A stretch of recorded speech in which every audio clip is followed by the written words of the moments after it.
नमस्कार Jnanpith YouTube channel को आपको स्वागत करुच्ची। आज आम भूगोल दुईटी पार्ट करते। प्रथम विषय थिला संबल और द्वितीय विषय थिला भू संबल तार एमसीक्यू करते। आज भूगोल तृतीय विषय अच्छी आम तार एमसीक्यू करिया। मूर्तिका संबल मुझे 158टा एमसीक्यू आ 158 बाद आपंकर परीक्षा गोटे बाहर प्रश्न आसोनी। आप 158 प्रश्न को ठीक ठाक करेंगे आप प्राक्ट करेंगे बाद परीक्षा आप गोटे बाहर प्रश्न आसोनी। परीक्षा सर कमेंट बॉक्स में कहींपारे। देखो आप केतोटी ठीक होची। ये तो सब्जेक्टिव क्लास आप करेंगे स्कूल मानक पढ़ा सरियोनी आपने करेंगे क्लास करेंगे। प्रथम मूर्तिका क्या कहुए मूर्तिका केते प्रकार मत जानते जपरी मूर्तिका आम भारतीय मूर्तिका 9 प्रकार कौन कौन सब डिटेल्स क्लास तो आपंकर सब्जेक्ट क्लास। आज सब्जेक्ट क्लास देखा चाहते हैं कमेंट करूँ आम आणबू कारण सब्जेक्ट क्लास आइले आपने देखुना भ्यू मत जाऊनी खाली एमसीक्यू जहाँ देखुं से आम केवल एमसीक्यू आणुचु। आपने कमेंट कहे आम सब्जेक्ट क्लास तार आणबू भारी आपर जब भल पाया थाए क्लास भल लगे लाइक गोटे करेंगे लाइक टे कमी जाऊँगी भ्यू जी जा कथा आम न्यूज चैनल जी जा कथा जाऊँगी लाइक टे कमी जाऊँगी। आपको जब भल लगे लाइक करूँ।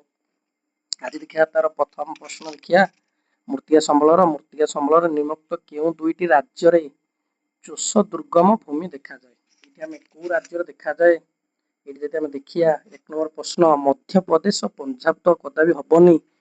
पंजाब उत्तर प्रदेश तो नहीं पंजाब हरियाणा हम ये कौन हम पंजाब हरियाणा देखा जाए। ऑप्शन एक नंबर ऑप्शन सी हम राइट आंसर। आप देखिए पुष्टि जल प्रक्षालय डैश मृत्तिकार अधिक थाए। आम जो पुष्टि जल को मृत्तिकार अधिक थाए आम कह लैटेराइट अधिक थाए पट्टु मृत्तिकार नु लैटेराइट अधिक थाए। ओडिशार क्यों जिले में लैटेराइट मूर्तिका देखा जाए ना कही जो लैटेराइट मूर्तिकाटा क्यों जिलार आमर देखा जाए ना आम जो देखिया सर यहाँ कोरापुट देखा जाए गंजाम देखा जाए ढेंकानाल देखा जाए संबलपुर देखा जाए ना ये मूर्तिकाटा। ऑप्शन डी आम टोटाल आज आनी 158टा एमसीक्यू 158 बाद आप परीक्षा गोटे बाहर प्रश्न आसो ना से 158टा प्राक्ट आप इनफ। गांगेय समतल भूमि में देखा जाउथिया नूतन पट्टमाटी को कौन कहुए आम नूतन पट्टमाटी कौन कहुए कौन कि नूतन पट्टु मूर्तिका को आम कहुए खादर आ पुराणा को भांगर कहुए जी भांगी जाए से भांगर जे नूतन हूँ खादर मन यहपरी भाव में आप मन रखिपारे। ताले option C 4 number option C हम आप सब्जेक्ट क्लास देखिथे यार सर्टिफिकेट दिखाई आम क्लास रे सर्वाधिक भारत सर्वाधिक मूर्तिका क्षय होता राज्य कौटी सब मूर्तिका क्षय अधिक हुए आम जो देखिए कौटी सब अधिक मूर्तिका क्षय हुए सारा राजस्थान हुए मूर्तिका सब अधिक क्षय। एवं आम 6 नंबर प्रश्न देखा यहपरी भाव में आम आज आपण आनीचु 158टी प्रश्न। देखो 158टी आपन केतोटी ठीक होची खाता कलम धरी बसंतु एवं केतोटी ठीक होची हमको कहतु कमेंट बॉक्स रे जणातु सर मोर एतोटी ठीक है 158 निजे देखंतु परीक्षा पाखे आसलानी आप निजे को निज परीक्षा करंतु। बाली पट्टु और मटाल सम परिमाण मिसी क्यों मूर्ति गठित हुए को मूर्ति गठित हुए रे सर पट्टु मूर्तिया सब हाएस्ट पट्टु मूर्ति होचे आलुबेल 100 कहुए आलुबेल 100 भारत में 44 शतकड़ा अच्छी आमर है 44% पट्टु मूर्तिका भारत में देखा जाए। आईसीएआर भारत मूर्तिका केते भाग विभक्त करछि मुझे कही प्रथम आरंभ हूँ सर भारत को 9टी भाग में विभक्त करछि 9टी कौन कौन आप भल भाव पढ़ी जानते आप बही अच्छी सुंदर भाव में आप पढ़ी निहाती मन थी आप भारत समुदाय आयतन शतकड़ार प्राय केते भाग पट्टु यहीटा जस्ट परसेंट आगुरी कही 44 शतकड़ा अच्छी भारत में टोटाल सब हाएस्ट थाए केते थाए आम 44 शतकड़ा थाए 44 और 43 भर कन्फ्यूज अच्छा आपंकर बही बोधे 43 समथिंग देती आम पढ़ेले आम जो बही फलो कर 44 देता आप सी ना देखिए सी ना डी आ 44 ना 43 समथिंग। पूर्व उपकूलवर्ती त्रिकोण भूमि अंचल क्यों मूर्तिका देखा जाए पूर्व उपकूल त्रिकोण भूमि सर से पूर्व उपकूलवर्ती मानक सब पट्टु मूर्तिका देखा जाए है। अपेक्षाकृत शुष्क अंचल देखा जाता पट्टु मूर्तिका कहुए कौ मूर्तिका कहुए जोड़ा देखा जाए कौन कहुए रे रे देखा जाए। भांगर मूर्तिकार चून गुड़ी अधिक परिमाण थे से मूर्तिका कौन कहुए भांगर जोटा चून गुड़ी अधिक थाए कंकर कहुए। ऑप्शन बी 12 नंबर जब आम देखिया ऑप्शन बी हम एवं आम देखिया 13 नंबर प्रश्न यहपरी भाव में आम 158टी प्रश्न आपण आनीचु ଆପଣ ନିଜେ ନିଜକୁ କଣ କରନ୍ତୁ, इवालुएशन करंतु, निजे निजे को असेसमेंट करंतु, निजे देखंतु आपनकर केतोरी ठीक होउची। डैश सेंटीमीटर मोटर मूर्तिका स्तर गठन पई हजार हजार वर्ष लागे। केते केते वर्ष लागे, केते सेंटीमीटर मोटर पई हमरो 2 सेंटीमीटर पई हमको बहुत हजार हजार वर्ष लागे। मूर्तिकार मुख्यतः डैश गोटी विशेषत्व देखा जाए। मूर्तिकार केतोटी विशेषत्व देखा जाए, 14 नंबर हम प्रश्न देखिया। मूर्तिकार दुईटी विशेषत्व देखा जाए। मूर्तिकार अम्ल अंश, लवणांत प्रभृति विशेषत्व उपर निर्भर क्यों विशेषत्व उपर निर्भर करे? रासायनिक विशेषत्व उपर निर्भर करे। ऑप्शन ए हम राइट आंसर। 15 नंबर जदि हम देखिया, ऑप्शन ए होची राइट आंसर। 16 नंबर को जीवा आगु आम कही रखु 158 टी प्रश्न आपन आसी। 158 टे कहार केतोटी ठीक है आमको कमेंट बॉक्स में निहाती जणातु एवं क्लास भल लगुला लाइक करंतु। आपनकर लाइक टे ही आमको मनोबल को आउरी बढ़ाउची, आम क्लास आनिया को सहयोग करियो आपन मान पई। आम जदि मोटिवेट न होबु, जदि आमको सही हिसाब भल पाया न मिले, आमको आ क्लास करिया को इच्छा होनी। 16 नंबर देखिया, केउ मूर्तिका आखु चाष पई अधिक उपदेय? केउ मूर्तिकाटा हमर आखु चाष पई अधिक उपदेय? ना अवशिष्ट हबनी, परिवाहित हबनी, दोरसा हब। ऑप्शन सी हब, दोरसा हब ठीक उत्तर।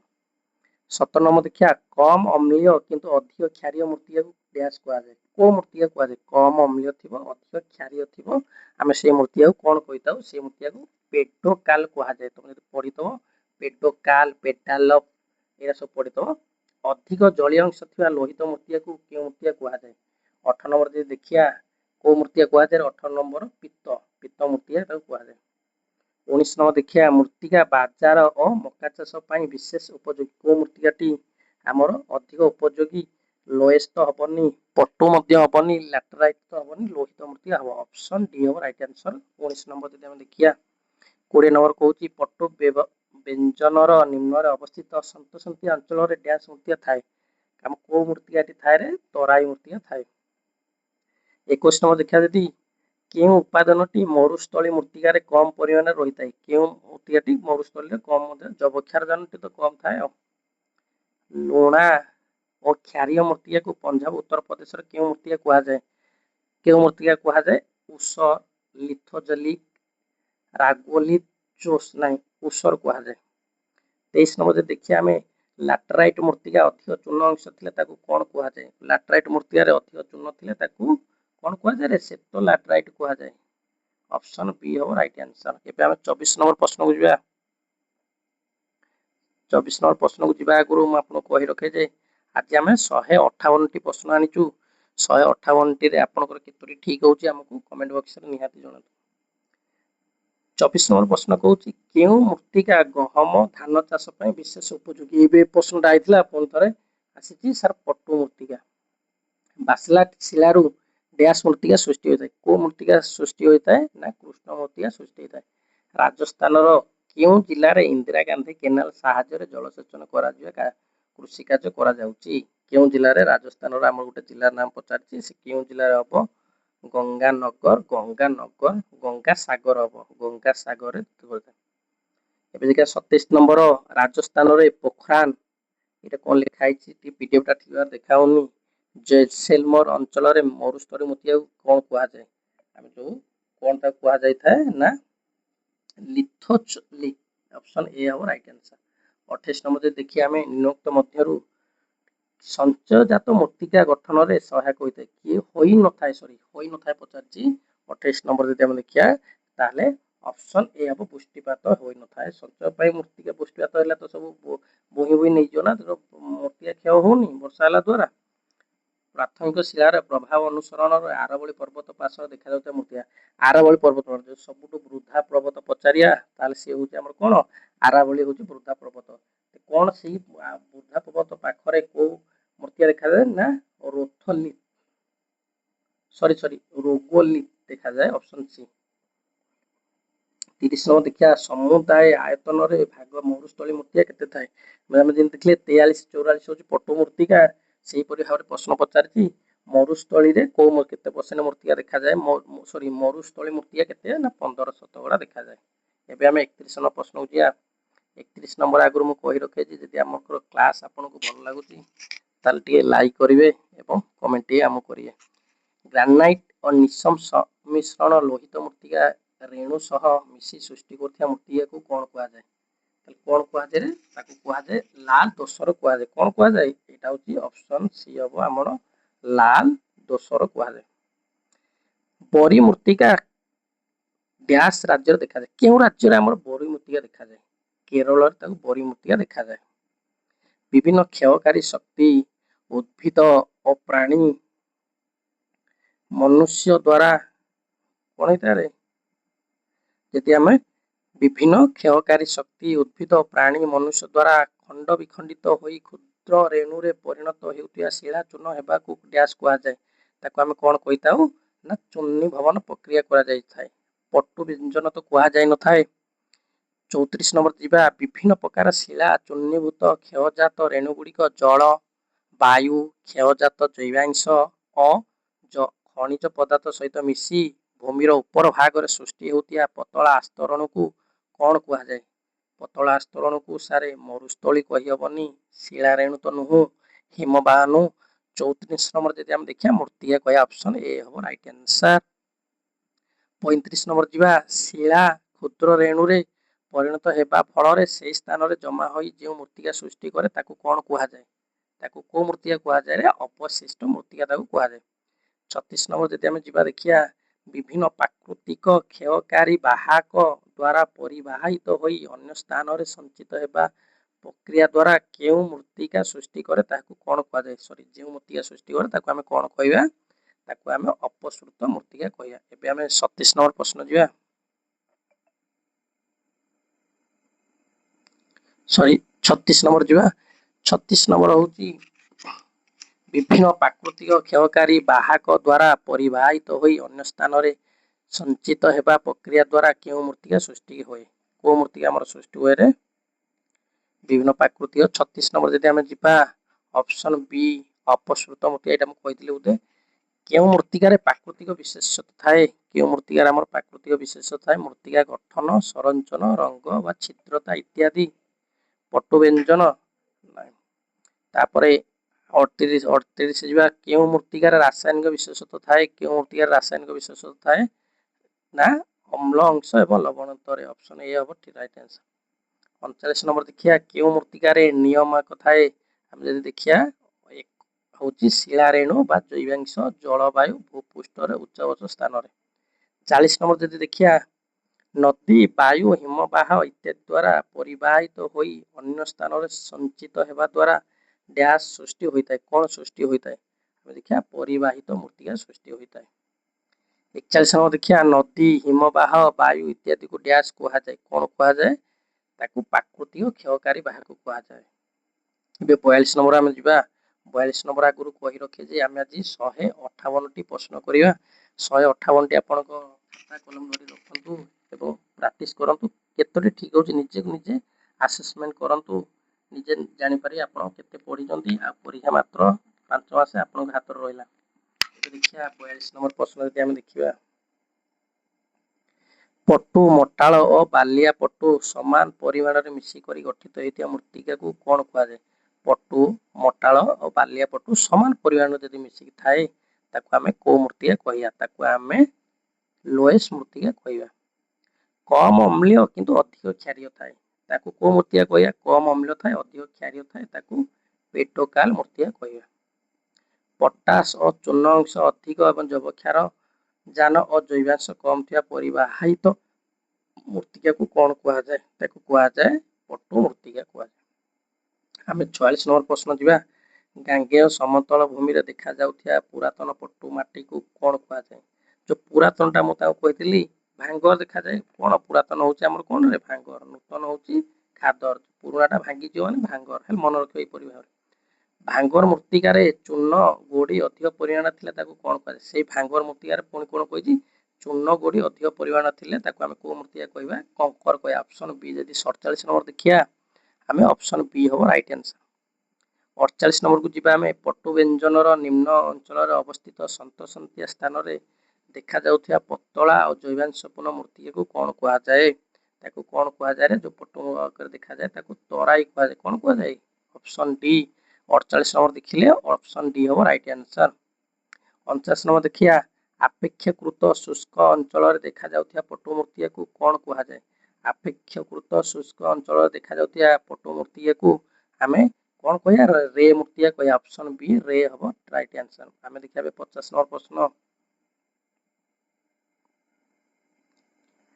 पार्वत्य अंचल पाददेश देखा जाउथिया पत्र व्यंजन गुड़िकर गोड़ी मिशा मोटा हलदिया मूर्ति को कौन कुआ जाए आमे जो पार्वत्य अंचल देखा जाए ताको आमे भाबर बोली कहया कौन कहया भाबर कहया एबे 50 रु हमर 62 प्रश्न नाही 51 रु 62 आमे डायरेक्ट 63 पळि आसीबा हमर 12 टी प्रश्न स्किप हे जाई छी ए जो पीडीएफ टा कला बेले सेति भाई हम क्षमा प्रार्थना करूछु आपन को एकाथरे 63 नंबर को आसीयारी आपन जे पुरे हरे सीरियल करी प्रैक्टिस करु से पुरे हरे करंतु 63 नंबर को आसीयारी 63 नंबर देछि जे भारत रे शुष्क अधशुष्क जलवायु अंचल रे लूण और क्षारीय रासायनिक पदार्थ अधिक थिला मूर्ति को कोन कुआ जाय भारत रे जो थाए ताको सारे लूणा मूर्ति कुआ जाय 64 नंबर देखिया उत्तर प्रदेश और पंजाब रे लूणा और क्षारीय मूर्ति को डैश बोली कुआ जाय उत्तर प्रदेश रे सेटा कोन कुआ जाय यदि पुणी 64 नंबर देखिया ताले ताकू खादर बोली कुआ जाय कोन कुआ जाय खादर कुआ जाय 65 देखिया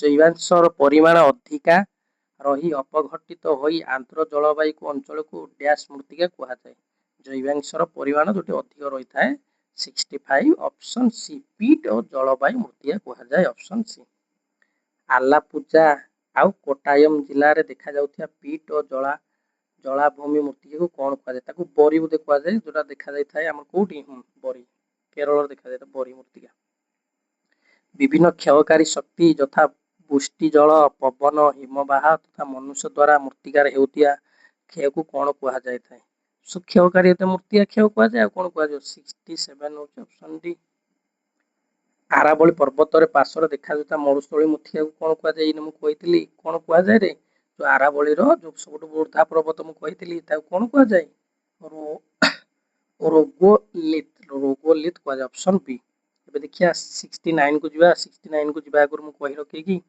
आज 158 टी हम एमसीक्यू करिया 158 बाद आपन को परीक्षा रे गोटे प्रश्न हमें देखिबेनी जदि मूर्तिका समूल पड़ो से 158 रु गोटे दुईटी प्रश्न आपन को परीक्षा पई आसीयो 2027 हाई स्कूल परीक्षा पई मु कहि रखे 158 प्रश्न प्रैक्टिस करंतु दुईटी तीनोटी एमसीक्यू आपन परीक्षा रे निहाती आपन पाइबे या बाद गोटे भी प्रश्न आसीयोनी 69 देखिया पंजाब हरियाणा गर्तय क्षय द्वारा दुर्गम भूमि सृष्टि होइतिया भूमि को कौन कुआ जाय 69 जदि हम देखिया ताको कौन कुआ जाय ताले चोस चोस जोटा कुआ जाय ऑप्शन ए होची राइट आंसर 70 नंबर को हम जिबा हारी बे विज्ञानतार सहित मूर्तिका सुविनियोग करिया प्रक्रिया को कौन कुआ जाय आमे ऑप्शन डी मूर्तिका संरक्षण कहिबा अधिक पुष्टि जल प्रक्षालय द्वारा मूर्तिका सृष्टि होइता को मूर्तिका सृष्टि होइता अधिक ये द्वारा सारे लैटराइट कहितली प्रथम प्रश्न रे थिला 62 न देखिया नदी सज्जार प्लावक भूमि पुरातन पट्टुमाटी को देखिता पुरातन कहले आने आखि बुझी के आपण भांगर मारी देबे नूतन कहले खादर मारिबे भांगर मूर्तिका रे डैंक्स अंश बेसी रहिता जो भांगर से पुणी प्रश्न बदलिला एबे पचारछि 23 रे भांगर मूर्तिका रे केउ अंशटी बेसी थाए कोन थाए बेसी थाए आपण जदि देखिए भांगर पट्टु अंश अधिक थाए अधिक खनिज पदार्थ एवं जैवांश मूर्तिका कोटा कहे अधिक कौन थारे यदि हम देखिया पट्टु मूर्तिका रे ही थाए 75 टा मध्ये देखाउन ठीक रे हम जिया 76 नंबर को जिबारी ए पीडीएफ टा कोला टिके एपिसोड हे जाई छी 76 होची पेटल फॉर मूर्तिका बेसी डैश रहिता है कोन रहिता है 76 यदि हम देखिया लोह और एल्युमिनियम रहिता है कोन रहिता है लोह और एल्युमिनियम 77 यदि देखिया हमें पेटाल फॉर मूर्तिका भारत डैश अंचल में मिलता है को अंचल में मिलता है 77 यदि हम देखिया उत्तर पश्चिम अंचल में मिलता है 78 देखिया केउ मूर्तिका अति बहलिया होइता है को मूर्तिकाटा अधिक बहलिया होइता है ना भावटा अधिक बहलिया होइता है रे मूर्तिका अपेक्षाकृत केउ अंचल रे देखा जाइथियार पट्टु मूर्तिका से को अंचल रे रेटा देखा जाइथा है जोटा शुष्क अंचल रे रेटा देखा जाय पीत मूर्तिका रंग केउ कोन हेउथा है पीत मूर्तिकार जो रंगटी कौन होता है पीत मूर्तिकार हलदिया रंग होता है क्षार मूर्तिका କେଉଁ ଅଞ୍ଚଳର କଙ୍କର ଉପକୂଳରେ ଦେଖାଯାଇଥାଏ? କ୍ଷାର ମୂର୍ତ୍ତିକାଟା କୋଉଠି ଆମର ଦେଖାଯାଇଥାଏ ନା ଓଡ଼ିଶାରେ ପ୍ରାୟ ଦେଖାଯାଇଥାଏ ଅପସନ୍। ଯଦି 82 ଯିବା ପିଟ୍ ମୂର୍ତ୍ତିକା ଡ୍ୟାସ୍ ଅଞ୍ଚଳ ଜଳବାୟୁ ଅଞ୍ଚଳରେ ଦେଖାଯାଏ। ପିଟ୍ ମୂର୍ତ୍ତିକାଟା କୋଉଠି ଦେଖାଯାଇଥାଏ? ଆର୍ଦ୍ର ଅଞ୍ଚଳରେ ଦେଖାଯାଇଥାଏ। 83 ଉତ୍ତରପ୍ରଦେଶ ପଞ୍ଜାବ ଲୁଣା ଆଉ କ୍ଷାରୀୟ ମୂର୍ତ୍ତିକା ନାମ କ'ଣ ଥାଏ? ଆମର ଲୁଣା ଆଉ କ୍ଷାରୀୟ ଯୋଉ ମୂର୍ତ୍ତିକା ଥାଏ ତାର ନାଁଟା କ'ଣ ହେଉଛି? ଆମର ଏଠି ଉଷର ଥାଏ। କୋଉଠି? ଉତ୍ତରପ୍ରଦେଶ ଆଉ ପଞ୍ଜାବରେ ତାକୁ କୁହାଯାଏ ଉଷର ବୋଲି କୁହାଯାଇଥାଏ। ଏବେ 84 ଯିବା ମରୁସ୍ଥଳୀ ମୂର୍ତ୍ତିକାରେ ଜଳସେଚନ କରି ଡ୍ୟାସ୍ ଚାଷ କରାଯାଏ। ମରୁସ୍ଥଳୀ ମୂର୍ତ୍ତିକାରେ ଆମେ କ'ଣ ଚାଷ କରିପାରିବା? ମରୁସ୍ଥଳୀରେ ଆପଣ ଜାଣିଥିବେ ଜୱା ଓ ବାଜରା ଚାଷ କରାଯାଏ। ଦେବଦାରୁ ଚୀନ ପାଇନ ଜାତୀୟ ବୃକ୍ଷର ଅରଣ୍ୟ କେଉଁ ମୂର୍ତ୍ତିକାରେ ଦେଖାଯାଇଥାଏ? ଯୋଉ ଗଛ ଗୁଡ଼ା କହିଲି ସେ କେଉଁ ମୂର୍ତ୍ତିକାରେ ଦେଖାଯାଇଥାଏ? ସାର୍ ପାର୍ବତ୍ୟ ଅଞ୍ଚଳ ମୂର୍ତ୍ତିକାରେ ଦେଖାଯାଇଥାଏ। ଏବେ ଯିବା 86 ଏବେ ଯିବା 86 ଯିବା ଆଗରୁ ମୁଁ କହି ରଖିକି ଆଜି ଆମେ 158ଟି ପ୍ରଶ୍ନ କରୁଛି। ଆପଣମାନଙ୍କୁ ଯଦି ଭଲ ଲାଗୁଛି ଆମ କ୍ଲାସ୍ ଆମ ଚ୍ୟାନେଲକୁ ଟିକେ ସବସ୍କ୍ରାଇବ୍ କରନ୍ତୁ, ଆମ ମନୋବଳକୁ ବଢ଼ାନ୍ତୁ।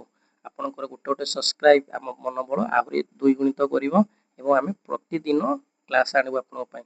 ଆପଣଙ୍କ 10th କ୍ଲାସ୍ର ସୋସିଆଲ ସାଇନ୍ସ ଆଉ ଓଡ଼ିଆର ସବୁ MCQ ଏଇ ଚ୍ୟାନେଲରେ ଆପଣଙ୍କୁ ମିଳିବ ଏବଂ ଜେନ୍ୟୁନ୍ ମିଳିବ। 86 ଦେଖିବା ହିମାଳୟ ପର୍ବତମାଳାରେ 3000 ମିଟରରୁ 3500 ମିଟର ଉଚ୍ଚ ସ୍ଥାନରେ ସରଳୀ ବଗି ଅରଣ୍ୟ ଅଞ୍ଚଳରେ ପାର୍ବତ୍ୟ ଦେଖାଯାଏ। କେଉଁ ପାର୍ବତ୍ୟ ଦେଖାଯାଏ? ଯଦି ଦେଖିବା ତାହେଲେ ଅରଣ୍ୟ ମୂର୍ତ୍ତିକା ଦେଖାଯାଏ। କେଉଁ ପାର୍ବତ୍ୟରେ କେଉଁ ଅରଣ୍ୟ ମୂର୍ତ୍ତିକା ଦେଖାଯାଏ? 87 ଦେଖିବା ଇନ୍ଦିରା ଗାନ୍ଧୀ କେନାଲ ଡ୍ୟାସ୍ର ଗଙ୍ଗାନଗର ଜିଲ୍ଲାରେ କାର୍ଯ୍ୟକାରୀ ହେଉଛି। ଗଙ୍ଗାଟା ରାଜସ୍ଥାନର ଦେଖାଯାଉଛି। କୋଉଠି ଦେଖାଯାଉଛି ରେ? ସାର୍ ରାଜସ୍ଥାନ। ଏଇଟା ପଚାରିଥିଲା ରାଜସ୍ଥାନର କେଉଁ ଜିଲ୍ଲାରେ? ଏଇଟା ପୁଣି ପ୍ରଶ୍ନ ବଦଳି କେଉଁ ରାଜ୍ୟର ପଚାରିଛି ଆପଣଙ୍କୁ। ଚା କଫି ରୋପଣ କୃଷି ଡ୍ୟାସ୍ ମୂର୍ତ୍ତିକା ଦେଖାଯାଉଥିବା ଅଞ୍ଚଳ ଦେଖାଯାଏ। କେଉଁଟାରେ ଦେଖାଯାଏ ରେ? ଏଇସବୁ ଦେଖାଯାଇଥାଏ ଆମର ପାର୍ବତ୍ୟ ଅଞ୍ଚଳରେ। ଆଉ ପଟାସ ଚୂର୍ଣ୍ଣ ଅଂଶ ଅଧିକ ଏବଂ ଯବକ୍ଷାରଜାନ କମ୍ ରହିଥିବା ମୂର୍ତ୍ତିକାକୁ କ'ଣ କୁହାଯାଏ? କ'ଣ କୁହାଯାଏ? ପଟାସ ଚୂର୍ଣ୍ଣ କମ୍ ଥିଲେ ଆମର ପଟୁ ମୂର୍ତ୍ତିକା। ଆଉ ଏବେ ଯଦି 90 ପ୍ରଶ୍ନ ଦେଖିବା ଆମେ ଭାରତର ଡ୍ୟାସ୍ ମୂର୍ତ୍ତିକାକୁ ଧାନ ଗହମ ଉଦର ବୋଲି କୁହାଯାଇଥାଏ। ଆମେ କ'ଣ କହିଥାଉ ରେ? ସାର୍ ପଟୁ ମୂର୍ତ୍ତିକା ତ ସବୁଠୁ ବେଷ୍ଟ, କାରଣ 43% ରହିଛି ଭାରତରେ ଯେତେ ସବୁ ମୂର୍ତ୍ତିକା ଅଛି 43 ବା 44% ଅଛି। ଏଇ ମୂର୍ତ୍ତିକା କେବଳ ଅଛି ଆମ ଭାରତରେ। ନଦୀ 91କୁ ଯଦି ଯିବା ନଦୀ ବାୟୁ ହିମବାହ ମାଧ୍ୟମରେ ଗଠିତ ମୂର୍ତ୍ତିକାକୁ କ'ଣ କୁହାଯାଏ? ସାର୍ ତାକୁ କୁହାଯାଏ କ'ଣ? କୋଉ ମୂର୍ତ୍ତିକା? ସଞ୍ଚୟଜାତ ମୂର୍ତ୍ତିକା। Option B. ଆମେ 92କୁ ଯିବା ଶିଳା ଭାଙ୍ଗି କ୍ଷୁଦ୍ର କ୍ଷୁଦ୍ର ରେଣୁରେ ପରିଣତ ହେବା ପ୍ରକ୍ରିୟାକୁ ଏଟା ମଧ୍ୟ କହିଥିଲା ଆଉ ଥରେ ପଡ଼ିଥିଲା ତାକୁ ଚୂର୍ଣ୍ଣି ଭବନ କୁହାଯାଏ। ମୂର୍ତ୍ତିକା ଗଠନ ପ୍ରକ୍ରିୟାରେ ପ୍ରଭାବିତ କରୁଥିବା ହିମାୟକ କ'ଣ? ମୂର୍ତ୍ତିକା ଗଠନରେ କିଏ କରିଥାଏ? ତା କାରକ ହିଁ ମୁଖ୍ୟ କାରଣ ହୋଇଥାଏ। ଏବେ ଦେଖିବା 94 ଦେଖିବା 94 ଦେଖିବା ଆଗରୁ ମୁଁ କହି ରଖିକି ଆଜି ଆପଣମାନଙ୍କ ପାଇଁ ଆମେ 158ଟି ପ୍ରଶ୍ନ ଆଣିଛୁ। ଆପଣଙ୍କୁ ଯଦି ଭଲ ଲାଗୁଥିବ ଆମ କ୍ଲାସ୍କୁ ସବସ୍କ୍ରାଇବ୍ ନିହାତି କରିବେ ଆମ ଚ୍ୟାନେଲକୁ ଏବଂ କ୍ଲାସ୍ଟି ଭଲ ଲାଗୁଥିଲେ ଲାଇକ୍ କରିବେ। 94 ଯଦି ଦେଖିବା ଏଇଟା ଯୋଉ ବ୍ଲାକ୍ ଦେଖାଯାଉଛି ଆପଣଙ୍କୁ ଲୁଣା ମୂର୍ତ୍ତିକା ଦେଖାଯାଉଥିବା ରାଜ୍ୟ କୋଉଠି ଲୁଣା ମୂର୍ତ୍ତିକା ଦେଖାଯାଏ? 94 ଯଦି ଦେଖିବା ଆମର ଲୁଣା ମୂର୍ତ୍ତିକା ମହାରାଷ୍ଟ୍ର ଦେଖାଯାଏ। ମୂର୍ତ୍ତିକାରେ ଭିନ୍ନତା ସୃଷ୍ଟି କରୁଥିବା କାରକ କ'ଣ? ମୂର୍ତ୍ତିକା ଯୋଉ ଭିନ୍ନତା ସୃଷ୍ଟି କରେ ତାର କାରକ ହେଉଛି ମାଟି। ଚୂର୍ଣ୍ଣି ଭବନ ପ୍ରକ୍ରିୟାରେ ଶିଳା କ୍ଷୁଦ୍ର ରେଣୁରେ ପରିଣତ ହେବା ଫଳରେ ସେହି ସ୍ଥାନ ଗଠିତ ମୂର୍ତ୍ତିକାକୁ କ'ଣ କୁହାଯାଏ? ସେହି ସ୍ଥାନକୁ ଅବଶିଷ୍ଟ ମୂର୍ତ୍ତିକା କୁହାଯାଏ। Option D. 98 ଦେଖିବ ଗାଙ୍ଗେୟ ସମତଳ ଭୂମିରେ ଦେଖାଯାଉଥିବା ନୂତନ ପଟୁ ମାଟିକୁ କ'ଣ କୁହାଯାଏ? ନୂତନ ପଟୁ ମାଟିକୁ ସବୁବେଳେ ଖାଦରୁ କୁହାଯାଏ, ପୁରୁଣାକୁ ଭାଙ୍ଗର କୁହାଯାଏ। ଏଟା ବାରମ୍ବାର ଆପଣଙ୍କ ପରୀକ୍ଷାରେ ଆସୁଛି, ଆପଣ ଭଲ ଭାବରେ ମନେ ରଖନ୍ତୁ। ଅଧିକ ପରିମାଣରେ ଚୂର୍ଣ୍ଣ ଗୋଡ଼ି ମିଶି ବହଳିଆ ମୂର୍ତ୍ତିକାକୁ କ'ଣ କୁହାଯାଏ? ଯୋଉଠି ଅଧିକ ପରିମାଣରେ ଚୂର୍ଣ୍ଣ ଗୋଡ଼ି ମିଶିଥାଏ ତାକୁ ଭାବର କୁହାଯାଏ। କଙ୍କର ଉପକୂଳରେ ଦେଖାଯାଉଥିବା ମୂର୍ତ୍ତିକାକୁ କ'ଣ କୁହାଯାଏ? କଙ୍କଣ ଉପକୂଳରେ ଦେଖାଯାଉଥିବା ମୂର୍ତ୍ତିକାକୁ ଆମେ କ'ଣ କହିବା? ତାକୁ କ୍ଷାର ମୂର୍ତ୍ତିକା କହିବା। ଯଦି ଆମେ 101 ଯିବା ରାଜସ୍ଥାନର ଉତ୍ତର ପଶ୍ଚିମାଞ୍ଚଳରେ ଦେଖାଯାଉନଥିବା ମୂର୍ତ୍ତିକା କ'ଣ? ଯଦି ଦେଖାଯାଉନଥିବା ମୂର୍ତ୍ତିକା କହୁଛି ଲୋଏସ୍। ପ୍ରଶ୍ନଟି ମୋର ଭୁଲ ହେଇଗଲା। ଆପଣଙ୍କୁ ରାଜସ୍ଥାନ ଉତ୍ତର ପଶ୍ଚିମାଞ୍ଚଳରେ ଦେଖାଯାଉଥିବା ମୂର୍ତ୍ତିକା, ଏଟା ପୁରା ବ୍ଲାକ୍ ହେଇଯାଇଛି ପିଡିଏଫଟା ତ ଦେଖାଉନି ଠିକରେ, ଲୋଏସ୍ ମୂର୍ତ୍ତିକା କୁହାଯାଏ। ଏବେ ଆମେ 92କୁ ଯଦି ଯିବା ଲୋହିତ ମୋତିଆ କମ୍ ପରିମାଣରେ ଥିବା ଖଣିଜ ବା କ'ଣଟା ଦେଇଛି? 102 ତ ପଡ଼ିବନି, ଛାଡ଼ନ୍ତୁ ଆପଣ ଆମେ 105କୁ ପଳେଇ ଆସିବା। ଏବେ 105କୁ ଆମେ ଆସିବାରି 105ରେ କ'ଣ ଅଛି ଦେଖିବା। ପୁରାତନ ପଟୁମାଟି ଭାଙ୍ଗର ମୂର୍ତ୍ତିକାର ରଙ୍ଗ କଣ ହେଇଥାଏ? ପୁରାତନ ଯୋଉ ପଟୁମାଟି ଭାଙ୍ଗର ମୂର୍ତ୍ତିକାର ରଙ୍ଗ ସବୁବେଳେ କଳା ହୋଇଥାଏ। ଗଙ୍ଗା ନଦୀ ଶଯ୍ୟାରେ ପ୍ଲାବକ ଭୂମିରେ ଦେଖାଯାଉଥିବା ମୂର୍ତ୍ତିକାକୁ କଣ କୁହାଯାଏ? ଗଙ୍ଗା ନଦୀ କୂଳରେ ଯୋଉ ମୂର୍ତ୍ତିକା ଦେଖାଯାଏ ତାକୁ ଖାଦର କୁହାଯାଏ। ମୂର୍ତ୍ତିକାର ମାଟି ଅଂଶ ଅଧିକ ଥିବା ପଟୁ ମୂର୍ତ୍ତିକାକୁ କଣ କୁହାଯାଏ? ଯୋଉଠି ମାଟି ଅଂଶ ଯୋଉ ମୂର୍ତ୍ତିକାର ଅଧିକ ଥାଏ ତାକୁ କୁହାଯାଏ ଭାଙ୍ଗର ମଧ୍ୟ କୁହାଯାଏ। ମୂର୍ତ୍ତିକାରେ ବୃଷ୍ଟି ଜଳ ପ୍ରକ୍ଷାଳୟ ଅଧିକ ମାତ୍ରାରେ ହେଉଥିବା ମୂର୍ତ୍ତିକାକୁ କଣ କୁହାଯାଏ? ଯୋଉଠି ବୃଷ୍ଟି ଜଳ ଅଧିକ ହଉଥାଏ ଲାଟରାଇଟ ସଏଲ। ଏଇଟା ପ୍ରଥମେ ଥିଲା ଆପଣଙ୍କର ପ୍ରଶ୍ନ 1 ନମ୍ବର 2 ନମ୍ବର ଦେଖିଦେବେ ଏଇ ପ୍ରଶ୍ନଟି ନିହାତି ପାଇଥାଏ। ହିମାଳୟ ପାଦଦେଶରେ 8 କିମିରୁ 16 କିମି ପ୍ରସ୍ଥ ବିଶିଷ୍ଟ ଅଞ୍ଚଳକୁ କଣ କୁହାଯାଏ? କଣ କୁହାଯାଏ? ତାକୁ ଭାବର ବୋଲି କୁହାଯାଏ। ଜୈବ ସାର ଓ ଯବକ୍ଷାରଜାନ ବେଶୀ ଥାଏ ଓ ପଟାସ ଚୂନ ଓ ଫସଫରସ କମ ରହିଥିବା ମୂର୍ତ୍ତିକାକୁ କଣ କୁହାଯାଏ? ଆମେ ୟାକୁ ଅରଣ୍ୟ ମୂର୍ତ୍ତିକା କହିବା। ଏବେ ଯଦି ଦେଖିବା 111 ନମ୍ବର ପ୍ରଶ୍ନ, କ୍ଷାର ଆଉ ଜିପ୍ସିପ ମିଶାଇଲେ ଚାଷ କାର୍ଯ୍ୟ କରାଯାଇ ପାରୁଥିବା ମୂର୍ତ୍ତିକାକୁ କଣ କୁହାଯାଏ? ତାକୁ ଆମେ କହିବା ଲୁଣା ମୂର୍ତ୍ତିକା କୁହାଯାଏ। ଅପସନ ବି। ଅଧିକ ପରିମାଣରେ ପଟାସ, ଆଲୁମିନିୟମ, ଜୈବାଂଶ, ଚୂନ, କ୍ୟାଲସିୟମ, ମାଗ୍ନେସିୟମ ଇତ୍ୟାଦି ରହିଥିବା ମୂର୍ତ୍ତିକାକୁ ଆମେ କଣ କହିଥାଉ? ଇତ୍ୟାଦି ରହିଥିବା ମୂର୍ତ୍ତିକାକୁ କୃଷ୍ଣ ମୂର୍ତ୍ତିକା କହିଥାଉ। କେଉଁ ମୂର୍ତ୍ତିକାରେ ସ୍ଥାନୀୟ ନାମ ରେଗୁର? ରେଗୁର କୋଉ ମୂର୍ତ୍ତିକାର ସ୍ଥାନୀୟ ନାମ ହୋଇଥାଏ? ରେଗୁର ହୋଇଥାଏ ଲୋହିତ ମୂର୍ତ୍ତିକାର ନାମ। ଲୋହିତ ମୂର୍ତ୍ତିକାକୁ ଆମେ ରେଗୁର ମଧ୍ୟ କହିଥାଉ। ହିମାଳୟ ପର୍ବତର ମଧ୍ୟ ଉଚ୍ଚତା ବିଶିଷ୍ଟ ଅଞ୍ଚଳ ଯଥା ଆସାମ, ଦାର୍ଜିଲିଂ, ଉତ୍ତରାଖଣ୍ଡ, ହିମାଚଳ ପ୍ରଦେଶ ଦେଖାଯାଉଥିବା ପାର୍ବତ୍ୟ ମୂର୍ତ୍ତିକାକୁ ଆମେ କଣ କହିଥାଉ? ଏ ଯୋଉ ହିମାଳୟ ପର୍ବତ ଉଚ୍ଚତମରେ ପର୍ବତରେ ଯୋଉ ଥାଏ ଦେଖାଯାଇଥାଏ ତାକୁ ଦୋସର କହିଥାଉ। ଏବେ ଆମେ 115 ନମ୍ବର ପ୍ରଶ୍ନକୁ ଯିବା। ଉତ୍ତରାଖଣ୍ଡରେ ତରାଇ ଅଞ୍ଚଳରେ କେଉଁ ମୂର୍ତ୍ତିକା ଦେଖାଯାଇଥାଏ? ଉତ୍ତରାଖଣ୍ଡର ତରାଇ ଅଞ୍ଚଳରେ ସାର ଦେଖାଯାଇଥାଏ ଅରଣ୍ୟ ମୂର୍ତ୍ତିକା ଦେଖାଯାଇଥାଏ। ହିମାଳୟ ପର୍ବତମାଳାରେ 3000 ମିଟରରୁ 3500 ମିଟର ଉଚ୍ଚତାର ଦେଖାଯାଉଥିବା ମୂର୍ତ୍ତିକାକୁ କଣ କୁହାଯାଏ? ଏଇଟା ଥିଲା ଏବେ ପ୍ରଶ୍ନଟି ଆସିଥିଲା। ଏଟା ଦେଖାଯାଇଥାଏ ଅରଣ୍ୟ ମୂର୍ତ୍ତିକା ଦେଖାଯାଇଥାଏ। କଣ ଦେଖାଯାଏ? ଅରଣ୍ୟ ମୂର୍ତ୍ତିକା। ଅରଣ୍ୟ ଅଞ୍ଚଳରେ ଦେଖାଯାଉଥିବା ମୂର୍ତ୍ତିକାକୁ କଣ କୁହାଯାଏ? ଅରଣ୍ୟ ଅଞ୍ଚଳରେ ଦେଖାଯାଉଥିବା ମୂର୍ତ୍ତିକାକୁ ଅରଣ୍ୟ ମୂର୍ତ୍ତିକା କହିବା। ଆଉ କଣ କହିପାରିବା ଆମେ? 118 ଦେଖିବା, ବରୀ ମୂର୍ତ୍ତିକା କୁହାଯାଉଥିଲା କେରଳ ଜିଲ୍ଲାର ସମୂହକୁ କଣ କୁହାଯାଏ? ଯୋଉ ବରୀ ମୂର୍ତ୍ତିକା ଥାଏ ତାକୁ କୋଟ୍ଟାୟମ ଆଲାପୁଜ କୁହାଯାଏ। 119 ମୃତ୍ତିକା ସ୍ତର ପବନ ଦ୍ୱାରା ପ୍ରବାହିତ ହେଉଥିବା ରାଜ୍ୟ କିଏ? ମୃତ୍ତିକା ସ୍ତରରେ ପବନ ଦ୍ୱାରା ଯୋଉ ରାଜ୍ୟ ପ୍ରବାହିତ ହୁଏ ସେ ହେଉଛି ହରିୟାଣା। ଏବେ ଆମେ 20 ନମ୍ବର ପ୍ରଶ୍ନ ଯଦି ଦେଖିବା, 20 ନମ୍ବର 120 ମଧ୍ୟ ଦେଖାହଉନି, 121 ମଧ୍ୟ ଦେଖାହଉନି, 122 ଦେଖାହଉନି, 123 ଅଧିକ ବୃଷ୍ଟିପାତ ତାପମାତ୍ରା ପାଉଥିବା ଅଞ୍ଚଳ ମୂର୍ତ୍ତିକାକୁ କଣ କୁହାଯାଏ? 113 ଯଦି ଆମେ ଦେଖିବା 123 ରେ ତାକୁ ଲାଟରାଇଟ କହିବା। କଣ କହିବା? ଲାଟରାଇଟ କହିବା। 124 ଦେଖିବା, ଲାଟରାଇଟ ମୂର୍ତ୍ତିକା ଦେଖାଯାଉଥିବା ଜଳବାୟୁ ଅଞ୍ଚଳକୁ କଣ କୁହାଯାଏ? ଲାଟରାଇଟ ମୂର୍ତ୍ତିକା ଅଧିକ ଜଳବାୟୁ ଅଞ୍ଚଳକୁ କଣ କୁହାଯାଏ? ନା କ୍ରାନ୍ତୀୟ ମୌସୁମୀ କୁହାଯାଏ। ଅପସନ ବି କୁହାଯାଏ। 125 ଊଷର ମୂର୍ତ୍ତିକା ଦେଖାଯାଉଥିବା ରାଜ୍ୟରେ, ଊଷର ମୂର୍ତ୍ତିକା କେଉଁ ରାଜ୍ୟରେ ଦେଖାଯାଇଥାଏ? ଉତ୍ତରପ୍ରଦେଶ ଓ ପଞ୍ଜାବରେ ଦେଖାଯାଇଥାଏ। ଅପସନ ଏ। 126 ନମ୍ବର ଦେଖିବା, ଅଧିକ ଉଚ୍ଚତା ବିଶିଷ୍ଟ ହିମାଳୟ ପାର୍ବତ୍ୟ ଭୂମିରେ ହିମାଚ୍ଛାଦିତ ଅଞ୍ଚଳରେ ଦେଖାଯାଉଥିବା ମୂର୍ତ୍ତିକାକୁ କଣ କୁହାଯାଏ? ଯୋଉଟା ଏବେ କହିଥିଲି ତାକୁ ପାର୍ବତ୍ୟ ମୂର୍ତ୍ତିକା ମଧ୍ୟ କୁହାଯାଏ। ଦୁର୍ଗମ ଭୂମି ଓ ନଦୀ ଖେଳୁତ ଉଚ୍ଚାବଚ ଭୂମି ସୃଷ୍ଟି ହେଉଥିବା କ୍ଷୟକୁ କଣ କୁହାଯାଏ? ତାକୁ ଆମେ ଗର୍ଭ କ୍ଷୟ ବୋଲି କହିଥାଉ। ଭାରତର ସମୁଦାୟ ଅଞ୍ଚଳର ପ୍ରତିବର୍ଷ ମୃତ୍ତିକା କ୍ଷୟର କେତେ ପରିମାଣ ହୋଇଥାଏ? ଯୋଉ ଭାରତର ଯେତେ ସମୁଦାୟ ଅଛି କେତେ ପରିମାଣ ମୃତ୍ତିକା କ୍ଷୟ ହୋଇଥାଏ? ଯଦି ଆମେ 128 ଦେଖିବା, କେତେ ପରିମାଣ ମୃତ୍ତିକା? 21 ପରିମାଣ ଶତକଡ଼ା ମୃତ୍ତିକା କ୍ଷୟ ହୋଇଥାଏ। 129 ଦେଖିବା, ପଞ୍ଜାବ ଓ ହରିୟାଣାରେ ଗର୍ତ୍ତ କ୍ଷୟ ଦ୍ୱାରା ସୃଷ୍ଟି ଭୂମିକୁ କଣ କୁହାଯାଏ? କଣ କୁହାଯାଏ? ନା ଚୋଷ କୁହାଯାଏ। Option D. 130 ଭାରତର ସବୁଠାରୁ କମ ମୃତ୍ତିକା କ୍ଷୟ ହେଉଥିବା ରାଜ୍ୟ କୋଉଠି? ତ କ୍ଷୟ କେତେ ପରସେଣ୍ଟ ଭାରତର ହୁଏ ଆମେ କହିଲେ। ଏବେ ପଚାରିଛି କେଉଁ ରାଜ୍ୟର ଅଧିକ କ୍ଷୟ ହୋଇଥାଏ? କ୍ଷୟ ହୋଇଥିବା ରାଜ୍ୟର ନାମ କଣ? ସବୁଠୁ ଅଧିକ କ୍ଷୟ ଅରୁଣାଚଳ ପ୍ରଦେଶରେ ହିଁ ହୋଇଥାଏ। ଅପସନ ଏ। ଯଦି 131 ଯିବା, ଭାରତ ଉପକୂଳରେ ବେଳାଭୂମି ଅଧିକ କ୍ଷୟ ହେଉଥିବା ରାଜ୍ୟ କଣ?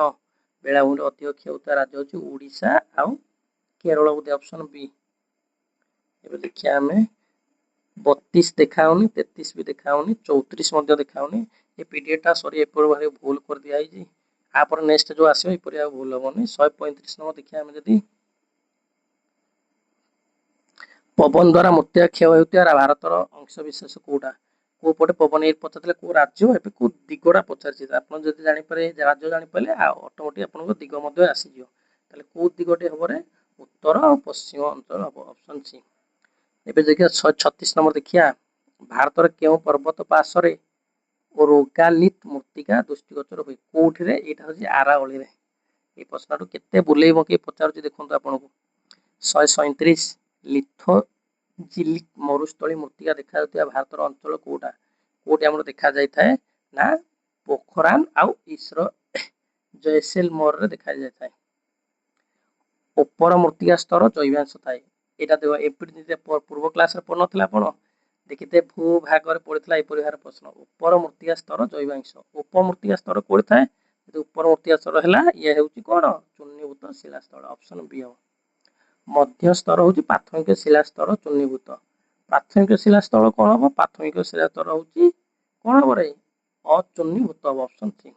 पट्टू माटी और लोयस होची अपसृत मृत्तिका बालिया पट्टू मोटाल होची कोन ताले ताले बालिया पट्टू मोटा होची दोरसा मृत्तिका ऑप्शन ए हबो राइट आंसर। एबे देखिया 41 नंबर पट्टू मृत्तिका होची धान चाष पई कृष्ण मृत्तिका कोन पे होची ताले धान चाष पई ये जदी हैला ये होची कपा चाष पई ना आखु चाष ना धान चाष ता होई परियोनी ऑप्शन ए तो एमिति भी कटि गला ऑप्शन तीनटा ऑप्शन एटो पाइला एटो होची कपा चाष पई। चूर्ण गोड़ी मिसा मृत्तिका कंकर जैवांश पूर्ण मृत्तिका हम कोन कहया ये जदी हे गला ए सी होची तराई आ मरु अंचल रे लोएस देखा जाए शुष्क अंचल रे को मृत्तिका देखा जाए से रे देखा जाए कोन देखा जाए रे ऑप्शन आपण मते एई पर प्रैक्टिस करू जदी देखो देखो उत्तर आपण आसी जाउतो। एबे 144 जिबा 144 जिबा गुरु आपण 158 टी प्रश्न जति मार्क रखि जंती हमको निहाती कमेंट बॉक्स रे कहिबे एवं क्लास जति भलो लागु थाए हमें एक नुवा चैनल आपण जति आपण मन पसंद हेई पर थाए ताले एको लाइक करी हमको जणांतु हम भलो पाएटा आपण को भलो पाए हमको जणांतु। 144 गांगेय समतल रे होची पुरातन पटु भांगर गांगेय अंचल रे नूतन पटु कोन कोंती ये जति भांगर हैला ये हैला खादर ऑप्शन ए। 145 दाक्षिणात्य मालभूमि उर्वर मृत्तिका होची कृष्ण मृत्तिका उत्तर भारत रे उर्वर मृत्तिका कोन को जाय उत्तर भारत रे उर्वर मृत्तिका पटु मृत्तिका को जाय। पार्वत्य मृत्तिका होची गेंडेजिना कृष्ण कार्पस मृत्तिका कोन होची कृष्ण कार्पस मृत्तिका होची चुन्नी चेन्नो भारतीय अरण्य होची 2100 मीटर रु 300 मीटर हिमालय अरण्य मृत्तिका हमर एटा को 147 होची ऑप्शन सी। 148 देखिया 148 आपन पई ऑप्शन डी रहियो। एबे देखिया 149 आउ हम हातर मात्र 9 टी प्रश्न रहिला पीट मृत्तिका रे आलपुजा कोटायम उस्सर मृत्तिका रे कोन हबो उस्सर मृत्तिका रे आपन करबो उत्तर प्रदेश रे एटा दो राज्य रो पचाची देइची उत्तर प्रदेश अपन मृत्तिका गठन होची प्राकृतिक प्रक्रिया चुन्नी पत्थर अंचल रे क्षय होता को कोन कहआ जाय ना रासायनिक प्रक्रिया कहआ जाय। बाजरा होची लोहित मृत्तिका रे आखु चाष को मृत्तिका होय रे आखु चाष हुए दोरसा मृत्तिका रे। भारत रो पट्टू माटी रो विस्तृत होची 43 भाग भारत रे लोहित मृत्तिका रो केते भाग लोहित मृत्तिका गोटे भी एमसीक्यू आपण देखि नथले एइटे देखिले लोहित मृत्तिका रो केते शतकड़ा रहिची ना 18.5 शतकड़ा। बासलाट शिलारू सृष्टि होची कृष्ण मृत्तिका पुष्टि जल प्रक्षालन द्वारा कोन सृष्टि होची ना लैटेराइट सॉइल सृष्टि होची। अधिक जल धारण क्षमता थिबा मृत्तिका होची कृष्ण एवं अधिक चूर्ण अंश थिबा मृत्तिका कोन कहआ जाय अधिक चूर्ण थिबा मृत्तिका को सेतो लैटेराइट कहआ जाय। कृष्ण मृत्तिका होची कपा चाष पई अरण्य मृत्तिका कोन पे होची अरण्य मृत्तिका होची रोपण कृषि पई। एबे देखा 156 नंबर प्रश्न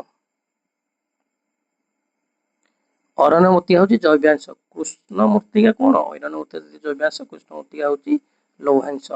भारत सर्वाधिक मृत्तिका क्षय राजस्थान रे भारत सर्वनिम्न मृत्तिका क्षय कोटी कोटी हुएनी आप जदि मृत्तिका क्षय जदि होई न थाए कोटी हेई न थाए ताले 157 होची हमर ओडिसा त्रिपुरा पंजाब अरुणाचल प्रदेश।